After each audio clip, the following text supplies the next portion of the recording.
सुप्रभात। मैं हूं जोगेंद्र राणा। आज की हमारी धार्मिक चर्चा का विषय है त्र्यंबकेश्वर शिवलिंग। त्र्यंबकेश्वर शिवलिंग। त्र्यंबकेश्वर मंदिर महाराष्ट्र प्रांत के नासिक जनपद में नासिक शहर से 30 किलोमीटर पश्चिम में अवस्थित है। इसे त्र्यंबकम ज्योतिर्लिंग, त्र्यंबकेश्वर शिव मंदिर भी कहते हैं। यहाँ समीप में ही ब्रह्मगिरी नामक पर्वत से गोदावरी नदी निकलती है। जिस प्रकार उत्तर भारत में प्रवाहित होने वाली पवित्र नदी गंगा का विशेष आध्यात्मिक महत्व है, उसी प्रकार दक्षिण में प्रवाहित होने वाली इस पवित्र नदी गोदावरी का विशेष महत्व है। तो जहाँ उत्तर भारत की गंगा को भागीरथी कहा जाता है, वहीं इस गोदावरी नदी को गौतमी गंगा कहकर पुकारा जाता है। तो भागीरथी राजा भागीरथ की तपस्या का परिणाम है, तो गोदावरी ऋषि गौतम की तपस्या का साक्षात फल है। देश में लगने वाले विश्व के प्रसिद्ध 4 महाकुंभ मेलों में से एक महाकुंभ का मेला यहीं लगता है।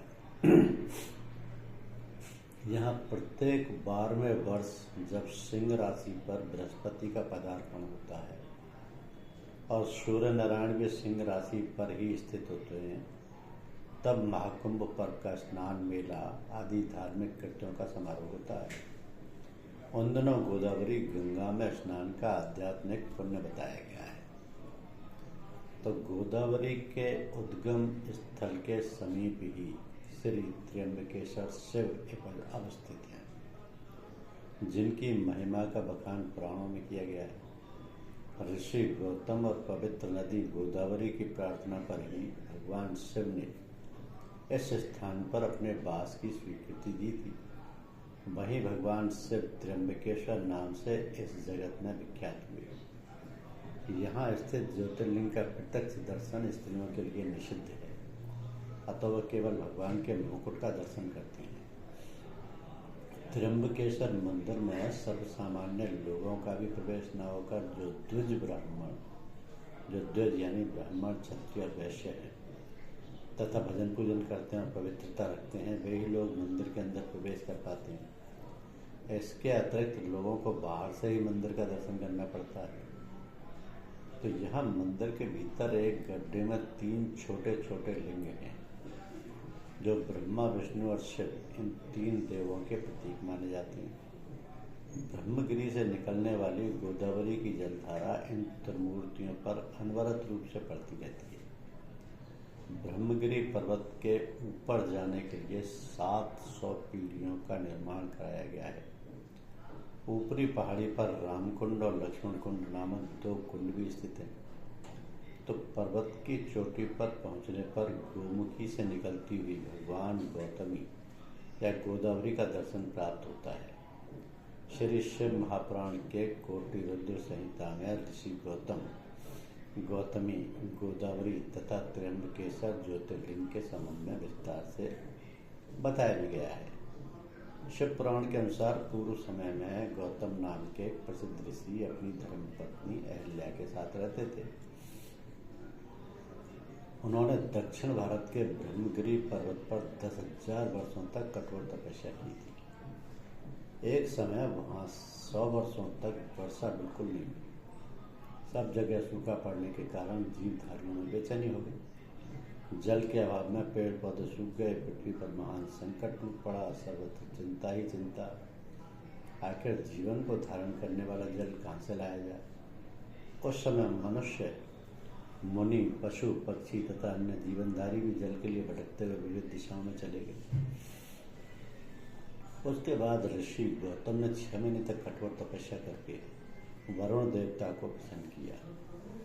ऋषि ने वरुण देवता से जब जल बरसाने की प्रार्थना की, तो उन्होंने कहा कि मैं देवताओं के विधान के विपरीत वृष्टि नहीं कर सकता, किंतु तुम्हारी इच्छा की पूर्ति हेतु तुम्हें अक्षय जल देता हूँ।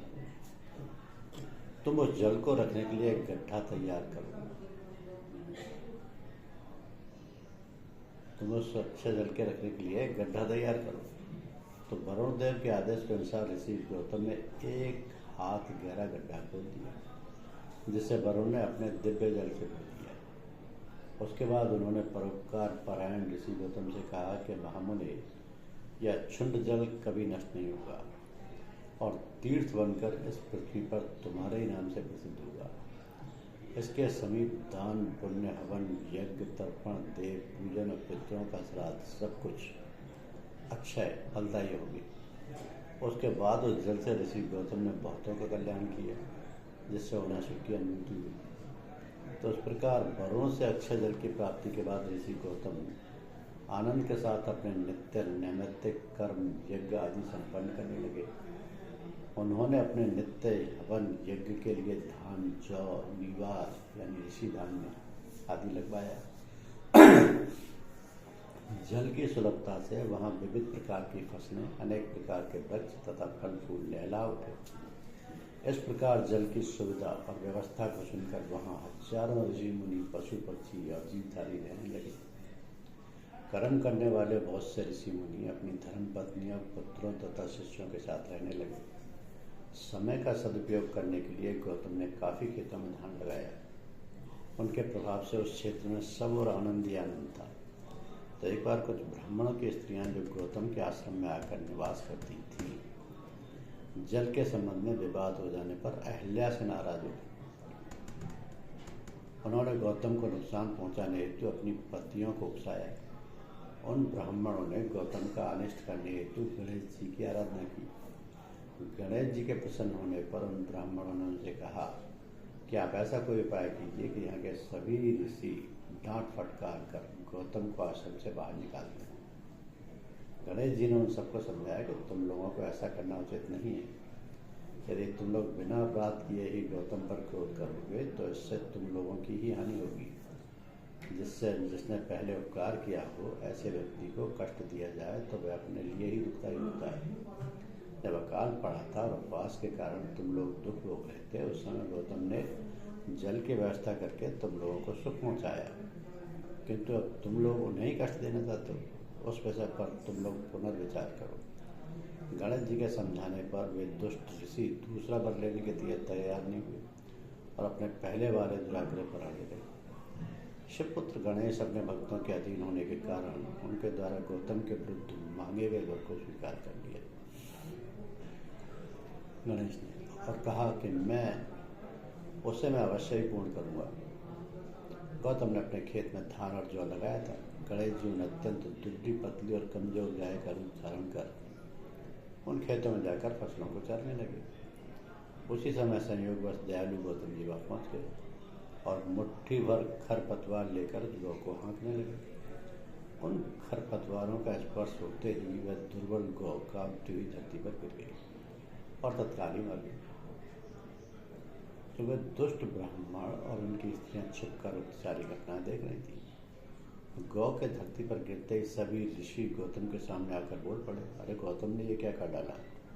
गौतम भी आश्चर्य में डूब गए। उन्होंने अहिल्या से दुखपूर्वक कहा कि देवी, ये सब कैसे हो गया और क्यों हुआ। लगता है ईश्वर मुझ पर कुपित है। अब मैं कहाँ जाऊँ और क्या करूँ। मुझे तो गौ हत्या के पाप ने स्पर्श कर लिया है। इस प्रकार पश्चाताप करते हुए गौतम की उन ब्राह्मणों तथा उनकी पत्नियों ने घोर निंदा की, उन्हें अपशब्द कहे और दुर्वचनों द्वारा अहिल्या को भी प्रताड़ित किया। उनके शिष्यों तथा पुत्रों ने भी गौतम को पुनः पुनः धिक्कारा और फटकारा, जिससे बेचारे गौतम भयंकर संकट और संताप के सागर में गोता लगाने लगे। तो ब्राह्मणों ने उन्हें धिक्कारते हुए कहा, अब तुम यहाँ से चले जाओ, क्योंकि तुम्हें यहाँ मुख दिखाना ठीक नहीं है। गौ हत्या करने वाले का मुख देखने पर तत्काल सचैन अर्थात वस्त्र सहित स्नान करना पड़ता है। इस आश्रम में तुम जैसे गौ हत्यारे के रहते हुए अग्निदेव और पितृगण हमारे हव्य कव्य यानी हवन तथा पिंडदान आदि को ग्रहण नहीं करेंगे। इसलिए पापी होने के कारण तुम बिना देरी किए शीघ्र ही परिवार सहित दूसरी जगह चले जाओ। उसके बाद उन दुष्ट ब्राह्मणों ने गालियां देते हुए सपत्नीक ऋषि गौतम को अपमानित किया। और उन पर डेले तथा पत्थरों से भी प्रहार किया। कष्ट और मानसिक संताप से भी पीड़ित गौतम ने उस आश्रम को तत्काल छोड़ दिया। उन्होंने वहाँ से 3 किलोमीटर की दूरी पर जाकर अपना आश्रम बनाया। उन ब्राह्मणों ने गौतम को तंग करने हेतु वहाँ भी उनका पीछा किया। उन्होंने कहा, जब तक तुम्हारे ऊपर गौ हत्या का पाप है तब तक तुम्हें किसी भी वैदिक देव अथवा पितृ यज्ञ के अनुष्ठान करने का अधिकार प्राप्त नहीं है, इसलिए तुम्हें कोई यज्ञ आदि कर्म नहीं करना चाहिए। मुनि गौतम ने बड़ी कठिनाई और दुख के साथ 15 दिनों को बिताया, किंतु धर्म कर्म से वंचित होने के कारण उनका जीवन दूभर हो गया। उन्होंने उन मुनियों ब्राह्मणों से गौ हत्या का प्रायश्चित बताने हेतु बार बार दुखी मन से अन्य विनय की। उनकी दीनता पर तरस खाते हुए मुनियों ने कहा, गौतम, तुम अपने पाप को प्रकट करते हुए अर्थात किए गए गौ हत्या संबंधी पाप को बोलते हुए 3 बार पृथ्वी की परिक्रमा करके फिर 1 महीने तक व्रत करो। व्रत के बाद जब तुम इस ब्रह्मगिरी की 101 परिक्रमा करोगे उसके बाद ही तुम्हारी शुद्धि होगी। ब्राह्मणों ने प्रायश्चित का विकल्प बतलाते हुए कहा कि यदि तुम गंगा जी को इसी स्थान पर लाकर उनके जल में स्नान करो, तदनंतर 1 करोड़ पार्थिव लिंग बनाकर महादेव जी की उपासना करो, उसके बाद पुनः गंगा स्नान करके ब्रह्मगिरी पर्वत की 11 परिक्रमा करने के बाद 100 कलशों में जल भरकर पार्थिव शिवलिंग का अभिषेक करो, फिर तुम्हारी शुद्धि हो जाएगी और तुमको हत्या के पाप से मुक्त हो जाओगे। गौतम ने उन ऋषियों की बातों को स्वीकार करते हुए कहा कि वे ब्रह्मगिरी की तथा पार्थिव पूजन करेंगे। तत्पश्चात उन्होंने अहिल्या को साथ लेकर ब्रह्मगिरी की परिक्रमा की और अति निष्ठा के साथ पार्थिव लिंगों का निर्माण कर महादेवी की आराधना की। मुनि गौतम द्वारा अटूट श्रद्धा भक्ति से पार्थिव पूजन करने पर पार्वती सहित भगवान से शिव प्रसन्न हुए। उन्होंने अपने प्रथम गणों सहित प्रकट होकर कहा कि गौतम, मैं तुम्हारी भक्ति से बहुत प्रसन्न हूँ। गौतम शिव के अद्भुत रूप को देखकर आनंद विभोर हो गए। उन्होंने भक्तिभाव पूर्वक शिव को प्रणाम कर उनकी लंबी स्तुति की। वे हाथ जोड़कर खड़े हुए और भगवान शिव से बोले कि आप मुझे निष्पाप पाप रहित बनाने की कोशिश कृपा करें। तो भगवान शिव ने कहा कि तुम धन्य हो, तुम में किसी भी प्रकार का कोई पाप नहीं। संसार के लोग तुम्हारे दर्शन करने से पाप रहित हो जाते हो। तुम सदा ही मेरी भक्ति में लीन रहते हो, पर पापी कैसे हो सकते हो? उन दुष्टों ने तुम्हारे साथ छल कपट किया है, तुम पर घोर अत्याचार किया है, इसलिए वे ही पापी, हत्यारे और दुराचारी हैं। उन सब कृतज्ञों का कभी भी उद्धार नहीं होगा। जो लोग उन दुरात्माओं का दर्शन करेंगे वे भी पापी बन जाएंगे। भगवान शिव की बात सुनकर ऋषि गौतम आश्चर्यचकित हो गए। उन्होंने शिव को पुनः पुनः प्रणाम किया और कहा, भगवान, उन्होंने तो मेरा बड़ा उपकार किया है। मैं महर्षि धन्य है क्योंकि उन्होंने मेरे लिए परम कल्याणकारी कार्य किया। उनके दुराचार से ही मेरा महान कार्य सिद्ध हुआ है। उनके बर्ताव से ही हमें आपका परम दुर्लभ दर्शन प्राप्त हो सका है। गौतम की बात सुनकर भगवान शिव अत्यंत प्रसन्न होकर उनसे बोले, विप्रवर, तुम सभी ऋषियों में श्रेष्ठ हो। मैं तुम पर अतिशय प्रसन्न हूँ क्योंकि तुम कोई उत्तम वर मांगो। ऋषि गौतम ने महेश को बार बार प्रणाम करते हुए कहा कि लोक कल्याण के लिए आप मुझे गंगा प्रदान की। इस प्रकार बोलते हुए गौतम ने लोक हित की कामना से भगवान शिव के चरणों को पकड़ लिया। तब भगवान महेश्वर ने पृथ्वी और स्वर्ग के सारभूत उस जल को निकाला जो ब्रह्मा जी ने उन्हें उनके विवाह के अवसर पर दिया था। वो परम पवित्र जल स्त्री का रूप धारण करके जब वहाँ खड़ा हुआ तो ऋषि गौतम ने उसकी स्थिति करते हुए नमस्कार किया। गौतम ने गंगा की आराधना करके पाप से मुक्ति प्राप्त की। गौतम तथा मुनियों को गंगा ने पूर्ण पवित्र कर दिया। वह गौतमी कहलाई। गौतमी नदी के किनारे त्र्यंबकम शिवलिंग की स्थापना की गई क्योंकि इसी शर्त पर वहाँ ठहरने के लिए तैयार हुई थी। गौतम ने कहा, संपूर्ण भुवन को पवित्र करने वाली गंगे, नरक में गिरते हुए मुझे गौतम को पवित्र कर दो। भगवान शंकर ने भी कहा, देवी, तुम इस मुनि को पवित्र करो और वैवस्वत मनु के 28वें कलयुग तक यही रहो। गंगा ने भगवान शिव से कहा कि मैं अकेली यहाँ अपना निवास बनाने में समर्थ हूँ। यदि भगवान महेश्वर, अंबिका और अपने अन्य गणों के साथ रहें तथा मैं सभी नदियों में श्रेष्ठ स्वीकार की जाऊँ तभी धरातल पर रह सकती हूँ। भगवान शिव ने गंगा का अनुरोध स्वीकार करते हुए कहा कि तुम यहाँ स्थित हो जाओ और मैं भी यहीं रहूँगा। उसके बाद विविध देवता, ऋषि, अनेक तीर्थ तथा सम्मानित क्षेत्र भी वहाँ पहुँचे। उन सभी ने आदरपूर्वक गौतम, गंगा तथा भूत भावन शिव का भजन किया और प्रसन्नतापूर्वक उनकी स्तुति करते हुए अपना सिर झुकाया। उनकी आराधना से प्रसन्न गंगा और गिरीश ने कहा, श्रेष्ठ देवताओं, हम तुम लोगों को का प्रिय करना चाहते हैं, इसलिए तुम वर मांगो। देवताओं ने कहा कि यदि गंगा और भगवान से प्रसन्न है तो हमारे और मनुष्यों का प्रिय करने के लिए आप लोग कृपापूर्वक यही निवास करें।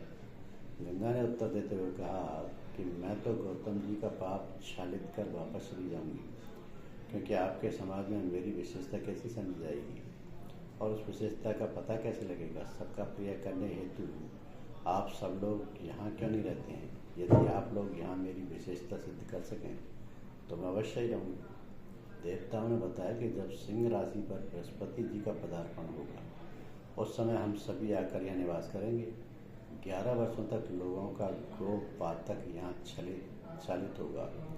उस पाप राशि को धोने के लिए हम लोग सरिताओं में श्रेष्ठ आप गंगा के पास जाया करेंगे। तो महादेवी समस्त लोगों पर अनुग्रह करते हुए हमारा प्रिय करने हेतु तुम्हें और भगवान शंकर को यहाँ पर नित्य निवास करना चाहिए।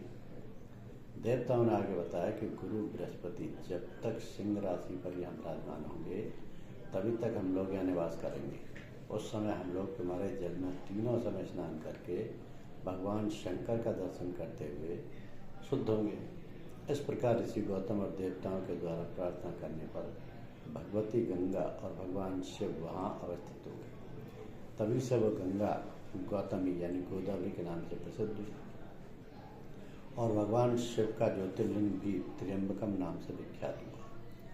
यह त्र्यंबकम ज्योतिर्लिंग समस्त पापों को क्षय करने वाला है। उसी दिन से जब जब बृहस्पति का सिंह राशि पर पदार्पण होता है तब तब सभी तीर्थ क्षेत्र, देवता, पुष्कर आदि सरोवर, गंगा आदि श्रेष्ठ नदियाँ, भगवान विष्णु आदि देवगण गौतमी के तट पर आते हैं और यहीं निवास करते हैं।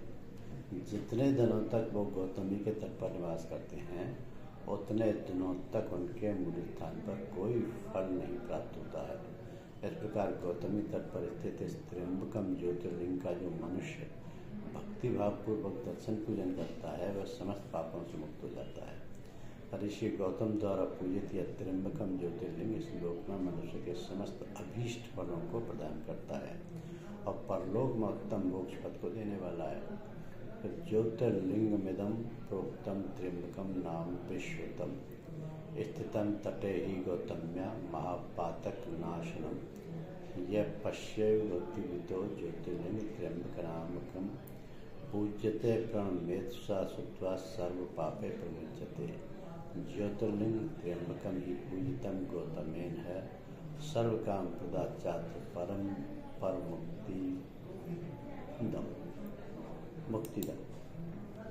तो ये ओम त्र्यंबकम यजामहे सुगंधम पुष्टिवर्धनम उर्वारुकमुत्पन्ननाम मृत्युमुक्षमामृता तथा हे ईश्वर, जिनके 3 नेत्र हैं उनके प्यार, सम्मान, आदर से उपासना करते हैं, जिससे संसार की समस्त सुगंध अर्थात जिसका स्वभाव मीठा है, जो संपूर्ण है, जिसके कारण स्वास्थ्य जीवन है, जो रोग, लालसा एवं बुराई का नाश करता है, जिस कारण जीवन समृद्ध होता है, उस एक अनश्वर से प्रार्थना है कि वह हमारे सारे बंधन काट कर मोक्ष का द्वार दिखाए। भगवान शिव को समर्पित यह मंत्र मृत्युंजय मंत्र कहलाता है। धन्यवाद।